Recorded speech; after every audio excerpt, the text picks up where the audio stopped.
नमस्कार. जय हिंद, जय भारत, जय संविधान. माझे नाव सय्यद वसीम जाफर, मुक्काम पोस्ट घारगाव, तालुका संगमनेर, जिल्हा अहिल्यानगर. मी सध्या नाशिकच्या एन-बी-टी विधी महाविद्यालय या ठिकाणी तृतीय वर्ष या अभ्यासक्रमाचा विद्यार्थी असून अ, मी भारतीय संविधान दिनाच्या अमृत महोत्सव वर्षपूर्ती निमित्त राष्ट्रीय ऑनलाईन वक्तृत्व स्पर्धेमध्ये सहभागी होताना आज मला या ठिकाणी विशेष असा आनंद होत आहे. मी आज लोकशाही संवर्धनात निवडणूक आयोगाची भूमिका या ठिकाणी या विषयावर बोलणार आहे. लोकांनी लोकांसाठी, लोकांसाठी चालवलेले राज्य म्हणजे लोकशाही. ही अब्राहम लिंकन या माजी अमेरिकेच्या राष्ट्राध्यक्षांनी या ठिकाणी मांडलेली जी व्याख्या आहे, आपण अगदी लहानपणापासून ऐकत आलेलो आहोत. पण 140 कोटी लोकसंख्या असलेल्या भारतासारख्या खंडप्राय देशात ही लोकशाही कागदावर न राहता त्या ठिकाणी प्रत्यक्षात जिवंत ठेवण्याचं काम जर कोणी करत असेल, तर तो म्हणजे आपला निवडणूक आयोग. ही स्वायत्त संस्था असून यावरती कुठल्याही राजकीय पक्षाचा किंवा कुठल्याही सत्ताधारी पक्षाचा दबाव नसतो. त्या ठिकाणी राज्यघटना आपली जी 26 जानेवारी 1950 रोजी लागू झाली.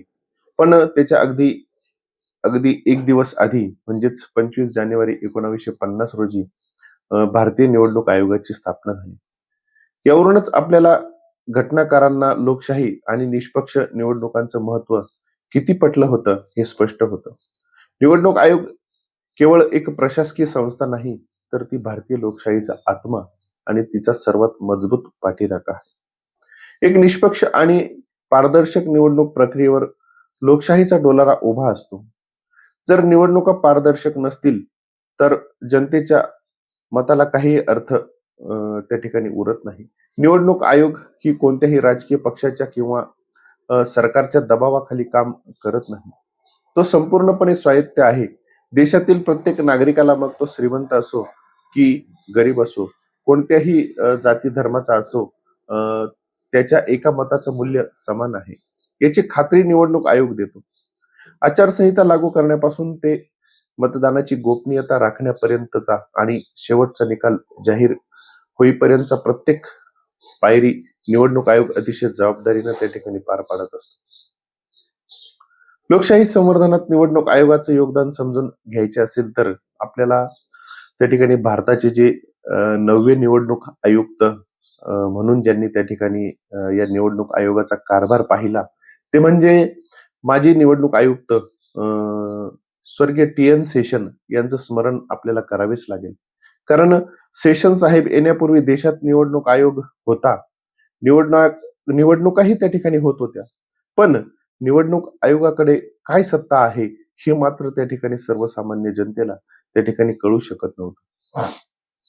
निवडणूक आयोग काय असतो? निवडणूक आयोगाकडे असणाऱ्या ज्या ठिकाणी ज्या काही पॉवर्स आहेत, हे दाखवून देण्याचं जर काम कोणी केलं असेल, तर ते माजी निवडणूक आयुक्त स्वर्गीय टी.एन. शेषन यांनी त्या ठिकाणी केलेलं आहे. 90च्या दशकामध्ये त्यांनी निवडणूक आयोगाचा अगदी चेहरा-मोहराच बदलून टाकला. टी.एन. शेषन यांनी जेव्हा पदभार स्वीकारला, तेव्हा त्यांनी निवडणुकांमधील पैशाचा आणि गुंडगिरीचा वापर रोखण्यासाठी कठोर पावले उचलली. त्या ठिकाणी आईट मुख्यमंत्र्यांस फॉर माय ब्रेकफास्ट अशा कडक आणि निर्भीड वृत्तीनं त्यांनी काम केलं.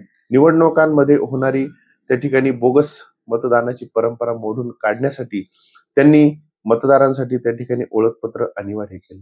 सुरुवातीला अनेक राजकीय पक्षांनी या ठिकाणी या प्रणालीला विरोध केला, पण शेषन आपल्या निर्णयावरती ठाम राहिले. त्यांनी स्पष्ट बजावले होते की जर मतदारांना ओळखपत्र दिले गेले नाही, तर देशात निवडणुकाच होणार नाहीत. टी.एन. शेषन यांच्या या खंबीर भूमिकेमुळेच निवडणुकीत गुंडगिरी आणि बूथ कॅप्चरिंग, त्याचप्रमाणे होणारा जो भ्रष्टाचार आहे, त्या भ्रष्टाचाराला मोठ्या प्रमाणात आळा बसला. आचारसंहिता काय असते आणि आचारसंहिता त्या ठिकाणी निवडणुकीमध्ये किती महत्वाची असते, याची जर खुरी ओळख जी करून दिली असेल, तर टी.एन. शेषन यांनी त्या ठिकाणी करून दिली आहे. बड्या राजकीय नेत्यांना त्या ठिकाणी नियमांच्या चौकटीत राहून प्रचार करावा लागला. सेशन यांनी निवडणूक आयोगाला केवळ कागदी वाघ न ठेवता त्याला खऱ्या अर्थाने दात आणि नखे असलेला वाघ बनवले. त्यांनी दाखवून दिले की एक निष्पक्ष अधिकाऱ्याची जिद्द लोकशाहीच्या संवर्धनात किती मोठी क्रांती त्या ठिकाणी आणू शकते. काळाच्या ओघात निवडणूक आयोगाने स्वतःमध्ये अनेक आधुनिक बदल केलेले आहेत. अगदी आपण पाहिलं कागदी मतपत्रिकेपासून सुरू झालेला प्रवास आज ईव्हीएम आणि व्हीव्हीपॅट प्रणालीपर्यंत येऊन पोहोचला आहे. डिजिटल तंत्रज्ञानाचा वापर करून त्या ठिकाणी सी व्हिलिंग ऍप सारखे नागरिक स्वतः निवडणुकातील गैरप्रकार जे होतात त्यावरती तक्रार नोंदवू शकतात. दुर्गम भागात अगदी हिमालयासारख्या बर्फाच्छादित शिखरांवर आणि जंगलात राहणारे केवळ एका आणि एकमेव मतदारासाठी मतदान केंद्र उभारणारा भारताचा निवडणूक आयोग हा जगातील एकमेव निवडणूक आयोग आहे. त्या ठिकाणी जगातील सर्वात मोठी लोकशाही देशासाठी जणू काही भारतानं जी निवडणूक प्रक्रिया राबवली ती एक आदर्शवत त्या ठिकाणी ठरली आहे. शेवटी एवढंच म्हणेल की लोकशाही संवर्धन ही केवळ निवडणूक आयोगाची एकट्याची जबाबदारी नाही आणि आपल्या एक निष्पक्ष व्यासपीठ आणि मतदानाचा हक्क देतो. पण त्या हक्काचा योग्य वापर करणं ही नागरिक म्हणून आपली तितकीच मोठी जबाबदारी आहे. जेव्हा देशातील प्रत्येक मतदार निर्भयपणे त्या ठिकाणी जातपात आणि पैशाच्या आमिषाला बळी न पडता मतदान करेल, तेव्हाच टी.एन. शेषन सारख्या दिग्गज जे माजी निवडणूक आयुक्त होऊन गेले, त्यांना एक प्रकारची श्रद्धांजली त्या ठिकाणी ठरेल. आपली भारतीय लोकशाही अधिक प्रगल्भ आणि बळकट होईपर्यंत अलीकडच्या काळात त्या ठिकाणी अतिशय मोठे आव्हान आणि बदल देखील निवडणूक आयोगानं स्वतःमध्ये करणे त्या ठिकाणी अनिवार्य झालेले आहे. आपण पाहिलं असेल की रोज सोशल मीडिया असेल आणि टीव्हीच्या बातम्या असतील, या बातम्यांद्वारे या ठिकाणी निवडणूक आयोगाची जी प्रणाली आहे किंवा निवडणूक आयोग जे काम करतो त्या प्रणालीवरती त्या ठिकाणी वादग्रस्त भूमिका घेण्याचं काम सत्ताधारी असो किंवा त्या ठिकाणी विरोधक असो या ठिकाणी प्रत्येक घेत असतो. भारतीय निवडणूक आयोगाच्या बाबतीत वेळोवेळी अनेक वादग्रस्त मुद्दे त्या ठिकाणी महत्वाचे समोर आले, परंतु आयोगानं विविध तांत्रिक, प्रशासकीय आणि कायदेशीर उपायांद्वारे त्यावरती मात केलेली आहे. सर्वात मोठा वाद त्या ठिकाणी इलेक्ट्रॉनिक वोटिंग मशीन म्हणजे जे ईव्हीएम आहे त्या ईव्हीएमच्या विश्वासार्हते बाबतीत त्या ठिकाणी झाला आणि हॅकिंगच्या ज्या शंका आहेत त्यावरून त्या ठिकाणी मोठा वाद निर्माण झाला. राजकीय पक्षांनी ईव्हीएम मध्ये फेरफार शक्य असल्याचे आरोप केले. मात्र यावर मात करण्यासाठी निवडणूक आयोगानं व्हीव्हीपॅटची चाचणी असेल, कागदी पावती देणारी यंत्रणा असेल, ईव्हीएमला त्या ठिकाणी जोडली. त्यामुळे मतदाराला आपले मत योग्य उमेदवारालाच गेले आहे हे पाहता येईल. याशिवाय आयोगानं ईव्हीएम हे कोणत्याही नेटवर्क किंवा इंटरनेटशी न जोडलेले स्वतंत्र उपकरण असल्याचे वेळोवेळी स्पष्ट केले. राजकीय पक्षांच्या प्रतिनिधीसमोर मॉक पोल व सरमिसळ प्रक्रिया राबवणे आणि उघड हॅकिंगचे आव्हान देऊन आयोगानं आपली तांत्रिक पारदर्शकता त्या ठिकाणी वेळोवेळी सिद्ध केली. दुसरा वाद त्या ठिकाणी आयोगाच्या स्वायत्ततेबाबत निर्माण झाला, तो म्हणजे आयुक्तांच्या नियुक्तीच्या प्रक्रियेबाबत आणि त्या ठिकाणी निवडणूक आचारसंहितेच्या अंमलबजावणीतील पक्षपाताच्या आरोपांवरून राहिला आहे. यावर मात करण्यासाठी आयोगाने सी व्हिजिल ऍप सारखी आधुनिक प्रणाली सुरू केली, ज्याद्वारे कोणताही नागरिक आचारसंहिता भंगाची थेट तक्रार अगदी निवडणूक आयोगाला करू शकतो. त्या ठिकाणी होणारे जे गैरप्रकार आहे त्या गैरप्रकाराचे व्हिडिओ चित्रीकरण करून थेट निवडणूक आयोगाला पाठवण्याचे काम एक सर्वसामान्य मतदार देखील त्या प्रणालीच्या मदतीनं करू शकतो. या व्यतिरिक्त बनावट किंवा वगळलेल्या मतदारांवरून देखील मोठा वाद त्या ठिकाणी निर्माण झाला होता. या वादावर मात करण्यासाठी आयोगाने मतदार याद्यांचे डिजिटलीकरण जे आहे, प्रमाणीकरण आणि सतत पुनर्निरीक्षण प्रक्रिया अंमलात आणली आहे. सर्वोच्च न्यायालयाच्या मार्गदर्शक त्या ठिकाणी सूचनांनुसार व्हीव्हीपॅट स्लिपची ईव्हीएमच्या मतांशी पडताळणी वाढवून आणि त्या ठिकाणी प्रत्येक टप्प्यात सर्व पक्षांच्या प्रतिनिधींना प्रत्यक्ष सहभागी करून घेऊन आयोगानं निवडणूक प्रक्रियेची निष्पक्षता आणि लोकांचा लोकशाहीवर विश्वास कायम ठेवला आहे. भारतीय निवडणूक आयोगानं प्रक्रिया आणि पारदर्शकता मोकळी आणि विश्वासार्ह बनवण्यासाठी नागरिक, राजकीय विश्लेषक आणि विरोधी पक्ष यांकडून त्या ठिकाणी सुचवलेले उपाय वेळोवेळी त्या ठिकाणी पडताळले आहे. सध्या इलेक्ट्रॉनिक वोटिंग मशीन ईव्हीएम सोबत जोडलेल्या व्हीव्हीपॅट ची जी स्लिप पडताळणी आहे केवळ काही निवडणूक मतदान केंद्रावरच केली जाते.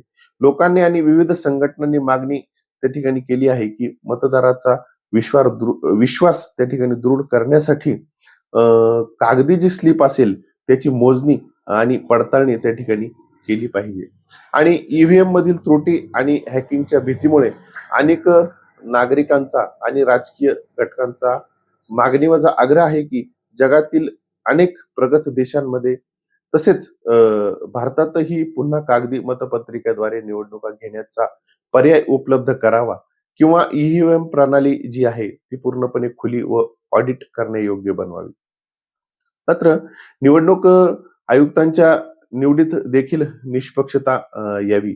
मुख्य निवडणूक आयुक्त आणि इतर निवडणूक आयुक्तांच्या निवडीसाठी समिती केवळ सरकारचा प्रभाव असू नये, तर भारताचे सरन्यायाधीश असणे या ठिकाणी अनिवार्य केले पाहिजे व त्यांचाही समावेश या ठिकाणी निवड प्रणालीमध्ये केला गेला पाहिजे. जेणेकरून निवडणूक आयोग पूर्णपणे स्वतंत्र आणि निष्पक्ष काम करू शकेल. इलेक्ट्रॉनिक इलेक्ट्रॉल जे बॉन्ड्स रद्द झाल्यानंतरही राजकीय पक्षांना मिळणाऱ्या देणग्यामध्ये पूर्ण पारदर्शकता असावी, अशी मागणी कोणत्या पक्षाला कोणी आणि किती निधी देत आहे याची माहिती जनतेनं त्या ठिकाणी जनतेसाठी उघड झाली पाहिजे. अशी एक मागणी त्या ठिकाणी जनतेमधून होत आहे. निवडणूक आचारसंहितेचा भंग करणाऱ्या उमेदवार किंवा नेत्यांवर पक्षभेद न करता त्वरित आणि कठोर कारवाई व्हावी. प्रक्षोभक जी भाषणे आहे, त्या ठिकाणी धार्मिक तणाव आहेत किंवा धार्मिक द्वेष निर्माण करणारी जी वाक्य आहेत, ही वाक्य देखील त्या ठिकाणी वापरता कामा नये. या अशी ही त्या ठिकाणी आणि ही जी वाक्य ज्यांनी वापरली, तर त्यांच्यावर देखील निवडणूक आयोगाने योग्य ती कार्यवाही करावी, अशी मागणी त्या ठिकाणी सर्वसामान्य मतदारांमधून अ, होत आहे.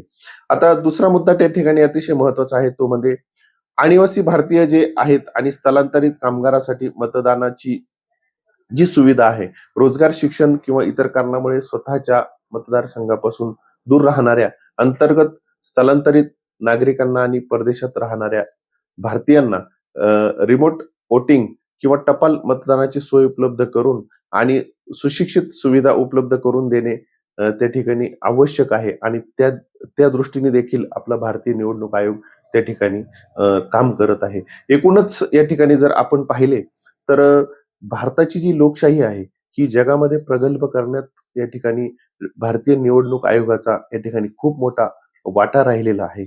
आणि या सर्व गोष्टींचा विचार करता अगदी शेवटच्या टप्प्यामध्ये या ठिकाणी निवडणूक आयोगाची जी प्रणाली आहे, ही अतिशय सुलभ आणि सक्रिय होईलच यात त्या ठिकाणी तीळ मात्र शंका नाही. एवढे बोलून या ठिकाणी मी थांबतो. जय हिंद, जय भारत, जय संविधान.